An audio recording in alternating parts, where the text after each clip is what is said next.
ओम शांति।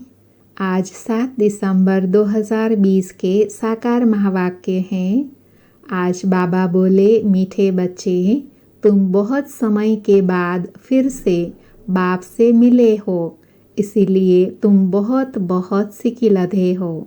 मीठे बच्चे, तुम बहुत समय के बाद फिर से बाप से मिले हो, इसलिए तुम बहुत बहुत सिकिलधे हो।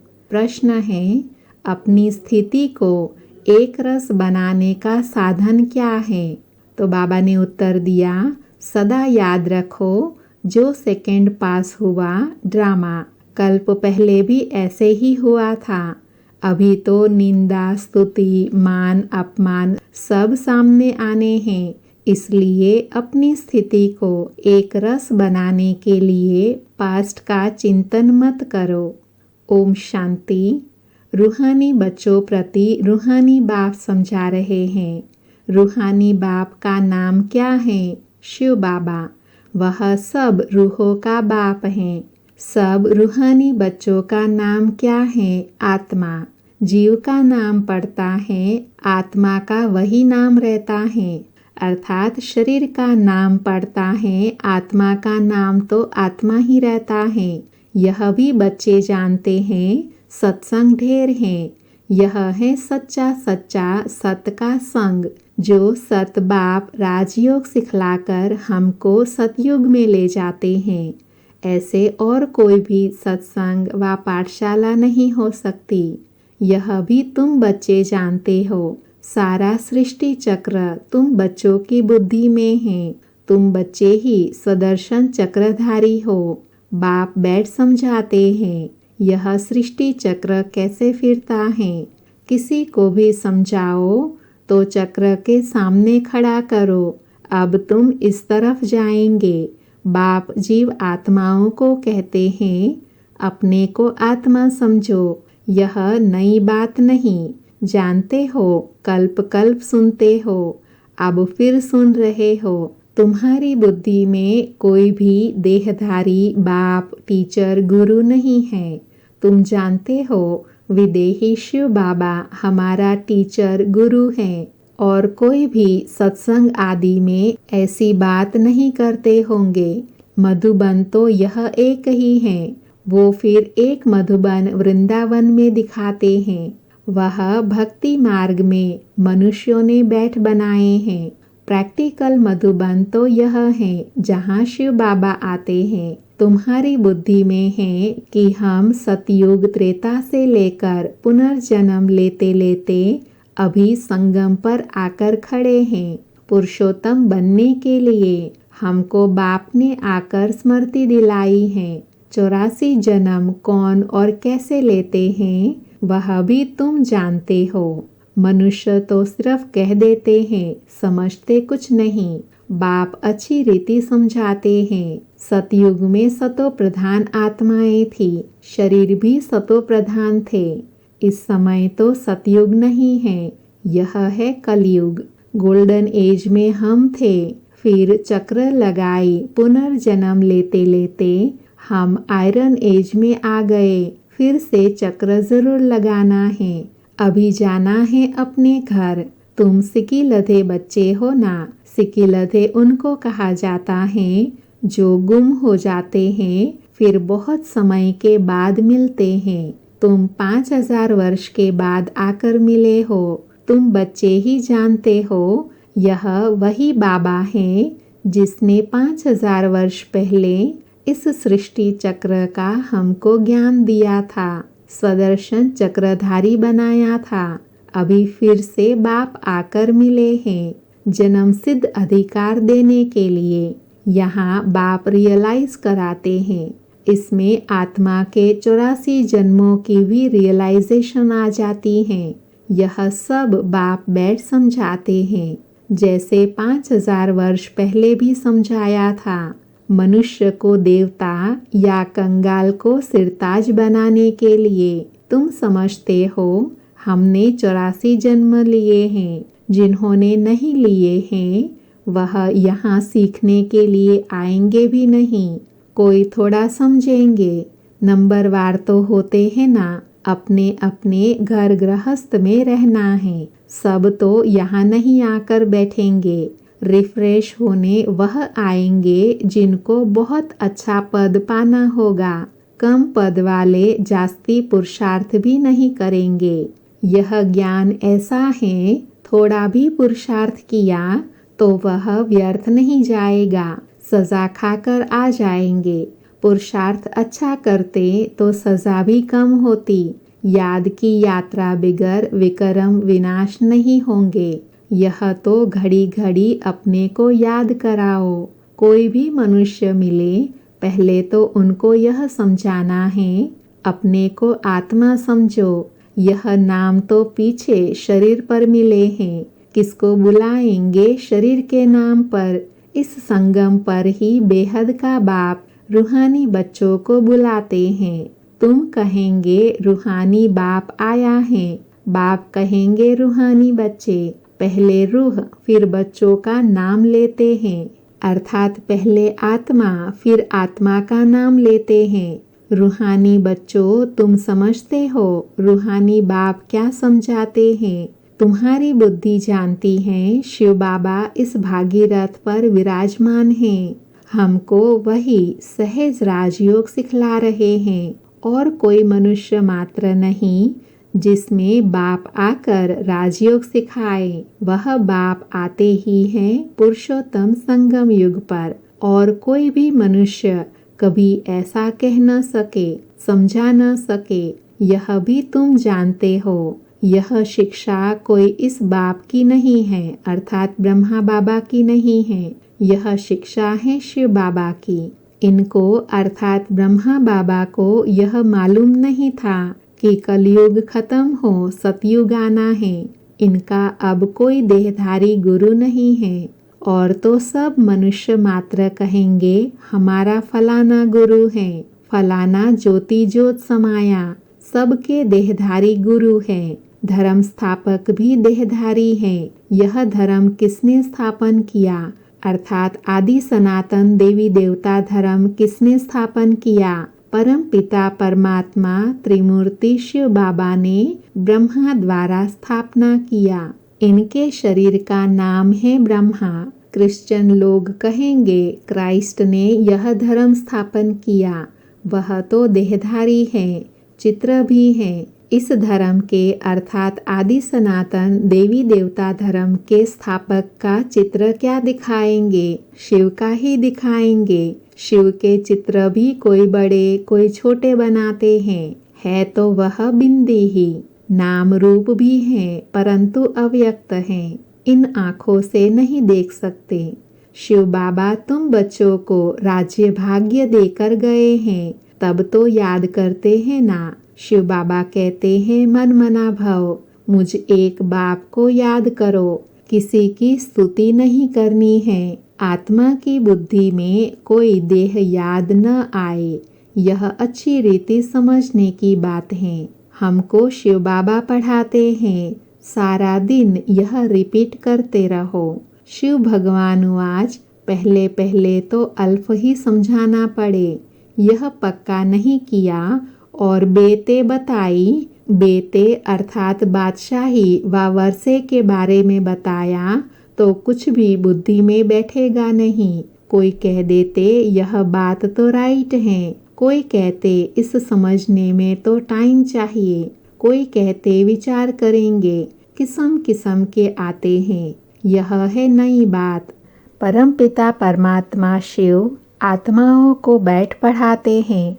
विचार चलता है क्या करे जो मनुष्य को यह समझ में आ जाए। शिव बाबा ही ज्ञान का सागर है।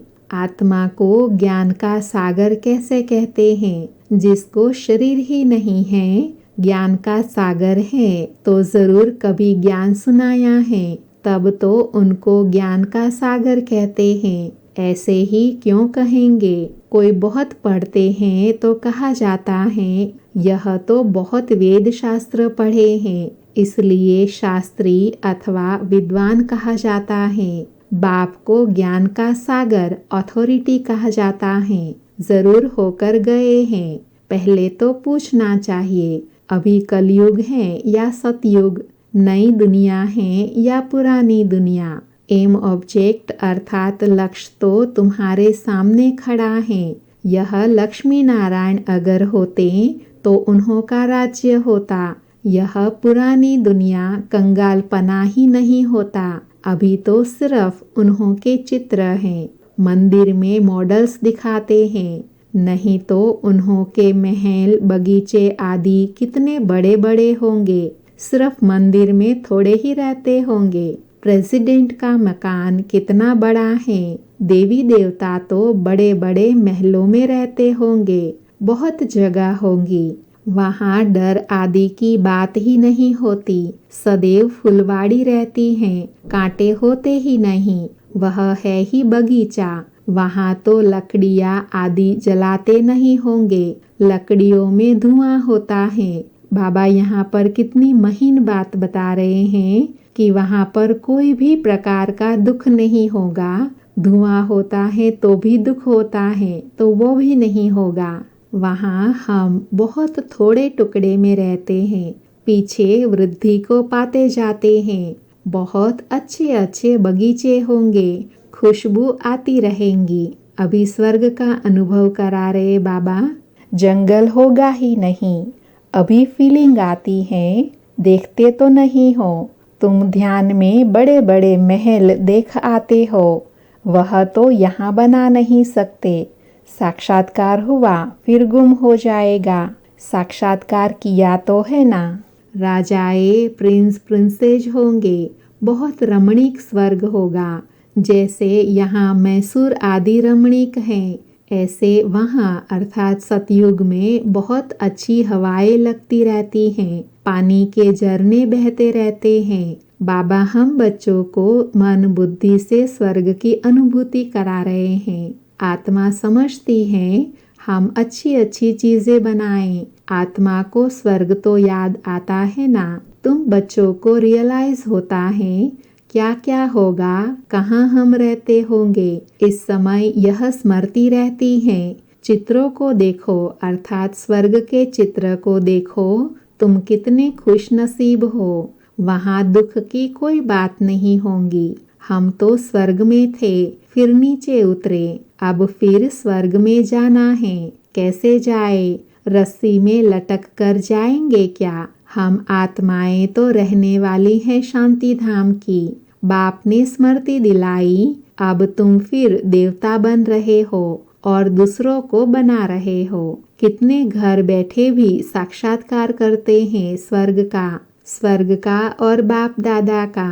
बांधेलियों ने कभी देखा थोड़े ही है शिव बाबा को, कैसे आत्मा को उछल आती है। अपना घर नजदीक आने से आत्मा को खुशी होती है। समझते हैं बाबा हमको ज्ञान देकर श्रृंगारने आए हैं। आखिरी एक दिन अखबार में भी पड़ेगा। अभी तो स्तुति निंदा मान अपमान सब सामने आता है। जानते हैं कल्प पहले भी ऐसे हुआ था। जो सेकंड पास हो गया उसका चिंतन नहीं होता। अखबारों में कल्प पहले भी ऐसे पड़ा था, फिर पुरुषार्थ किया जाता है। हंगामा तो जो हुआ था सो हो गया, नाम तो हो गया ना। बाबा यहाँ पर कितना अच्छा पॉजिटिव वे बता रहे हैं कि अगर अखबार में भी नाम हुआ तो भी नाम बाला हुआ ना। फिर तुम रिस्पॉन्ड करते हो। कोई पढ़ते कोई नहीं पढ़ते हैं। फुर्सत नहीं मिलती और कामों में लग जाते हैं। अभी तुम्हारी बुद्धि में है यह बेहद का बड़ा ड्रामा है। टिक टिक चलती रहती है, चक्र फिरता रहता है। एक सेकंड में जो पास हुआ फिर 5000 वर्ष बाद रिपीट होगा। जो हो गया सेकंड बाद ख्याल में आता है। यह भूल हो गई ड्रामा में नूंद गया। कल्प पहले भी ऐसे ही भूल हुई थी, पास्ट हो गई। अब फिर आगे के लिए नहीं करेंगे। पुरुषार्थ करते रहते हैं। तुमको समझाया जाता है घड़ी घड़ी यह भूल अच्छी नहीं है, यह कर्म अच्छा नहीं है, दिल खाती होंगी। हमसे यह खराब काम हुआ। बाप समझानी देते हैं ऐसे नहीं करो, किसी को दुख होगा, मना की जाती है। बाप बतला देते हैं यह काम नहीं करना, बिगर पूछे चीज उठाया उसको चोरी कहा जाता है, ऐसे काम मत करो, कड़वा मत बोलो। आजकल दुनिया देखो कैसी है, कोई नौकर पर गुस्सा किया तो वह दुश्मनी करने लग पड़ते हैं। वहाँ तो शेर बकरी आपस में खीरखंड रहते हैं। लून पानी और खीरखंड। सतयुग में सब मनुष्य आत्माएं आपस में खीरखंड रहती हैं और इस रावण की दुनिया में सब मनुष्य लून पानी हैं। बाप बच्चा भी लून पानी। काम महाशत्रु है ना, काम कटारी चलाई एक दो को दुख देते हैं। यह सारी दुनिया लून पानी है। सतयुगी दुनिया है खीरखंड। इन बातों से दुनिया क्या जाने। मनुष्य तो स्वर्ग को लाखों वर्ष कह देते हैं तो कोई बात बुद्धि में आ न सके। जो देवताएं थे उन्हों को ही स्मृति में आता है। तुम जानते हो यह देवता सतयुग में थे जिन्होंने 84 जन्म लिए हैं, वही फिर से आकर पढ़ेंगे और कांटों से फूल बनेंगे। यह बाप की एक ही यूनिवर्सिटी है। इनकी ब्रांचेस निकलती रहती हैं, अर्थात सेंटर्स खुलते रहते हैं। खुदा शिव बाबा जब आएगा तब उनके खिदमतगार बनेंगे, जिनके द्वारा खुद खुदा राजा स्थापन करेंगे। तुम समझते हो हम खुदा के खिदमतगार हैं। वह जिस्मानी खिदमत करते हैं, यह रूहानी। बाबा हम आत्माओं को रूहानी सर्विस सिखला रहे हैं क्योंकि रूह ही तमो प्रधान बन गई है। फिर बाबा सतो प्रधान बना रहे हैं। बाबा कहते हैं माम एकम याद करो तो विक्रम विनाश होंगे। यह योग अग्नि है। भारत का प्राचीन योग गाया हुआ है ना। आर्टिफिशियल योग तो बहुत हो गए हैं, इसलिए बाबा कहते हैं याद की यात्रा कहना ठीक है। शिव बाबा को याद करते करते तुम शिवपुरी में चले जाएंगे। वह है शिवपुरी परम धाम, वह है विष्णुपुरी स्वर्ग, यह रावणपुरी नरक। विष्णुपुरी के पीछे है रामपुरी अर्थात त्रेता युग। सूर्यवंशी के बाद चंद्रवंशी है। यह तो कॉमन बात है। आधा कल्प सतयुग त्रेता, आधा कल्प द्वापर कलयुग। अभी तुम संगम पर हो, यह भी सिर्फ तुम जानते हो। जो अच्छी रीति धारणा करते हैं वह दूसरे को भी समझाते हैं। हम पुरुषोत्तम संगम युग पर है। यह किसी की बुद्धि में रहे तो सारा ड्रामा बुद्धि में आ जाए, परंतु कलयुगी देह के संबंधी आदि याद आते रहते हैं। बाप कहते हैं तुमको याद करना है एक शिव बाबा को, सर्व का सद्गति दाता, राजयोग सिखलाने वाला एक ही है। इसीलिए बाबा ने समझाया है शिव बाबा की ही जयंती है जो सारी दुनिया को पलटाते हैं। तुम ब्राह्मण ही जानते हो। अभी हम पुरुषोत्तम संगम युग पर हैं। जो ब्राह्मण हैं उनको ही रचयिता और रचना का ज्ञान बुद्धि में है। अच्छा, मीठे मीठे सिकिलधे बच्चों प्रति माता पिता बाप दादा का याद प्यार और गुड मॉर्निंग।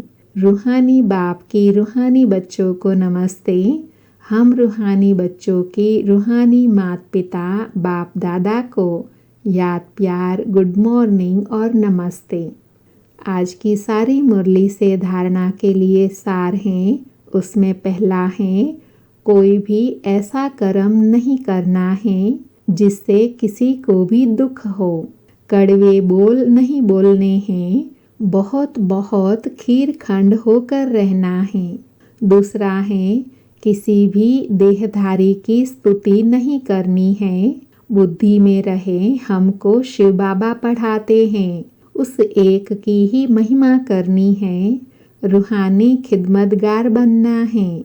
आज बाबा ने वरदान दिया सर्व के गुण देखते हुए स्वयं में बाप के गुणों को धारण करने वाले गुणमूर्त भव। वरदान का स्पष्टीकरण है संगम युग पर जो बच्चे देवी गुणों की माला धारण करते हैं वही विजय माला में आते हैं। इसीलिए होली हंस बन सर्व के गुणों को देखो और एक बाप के गुणों को स्वयं में धारण करो। यह गुणमाला सभी के गले में पड़ी हुई हो। जो जितने बाप के गुण स्वयं में धारण करते हैं उनके गले में उतनी बड़ी माला पड़ती है। गुणमाला को सिमरण करने से स्वयं भी गुणमूर्त बन जाते हैं। इसी की यादगार में देवताओं को शक्तियों के गले में माला दिखाते हैं। आज का स्लोगन है, साक्षीपन की स्थिति ही यथार्थ निर्णय का तखत है। साक्षीपन की स्थिति ही यथार्थ निर्णय का तखत है। ओम शांति।